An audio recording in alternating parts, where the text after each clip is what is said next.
ঢাকার 2 সিটি কর্পোরেশনে যারা নির্বাচনে ফেলটুস মেরেছে তাদেরকে প্রশাসক বসিয়ে এক ধরনের আরো রিওয়ার্ড দেওয়া হয়েছে। তারা সরকারি এই যে ঢাকা দক্ষিণ সিটি কর্পোরেশন রাষ্ট্রীয় কোষাগার ব্যবহার করে আব্দুল সালাম ভাই, তিনি একজন বীর মুক্তিযোদ্ধা, তার সেই 71-এর ভূমিকাকে শ্রদ্ধা করি, কিন্তু তিনি যখন এই রাষ্ট্রীয় ঢাকা দক্ষিণের প্রশাসক বসেছেন, দক্ষিণের প্রত্যেকটা গলিতে গলিতে সিটি কর্পোরেশনের লোগো আর তার নিজের ছবিটা নিয়ে তিনি হচ্ছে নির্বাচনের প্রচারণা করছেন।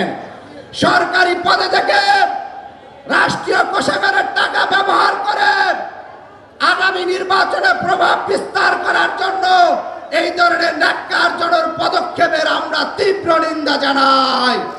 স্পষ্ট করে বলতে চাই, যারা এই প্রশাসকের দায়িত্ব পালন করছে, আগামী স্থানীয় নির্বাচনে নিরপেক্ষভাবে নির্বাচন অনুষ্ঠিত হওয়ার জন্য এই প্রশাসকের কেউ নির্বাচনে দাঁড়াতে পারবে না।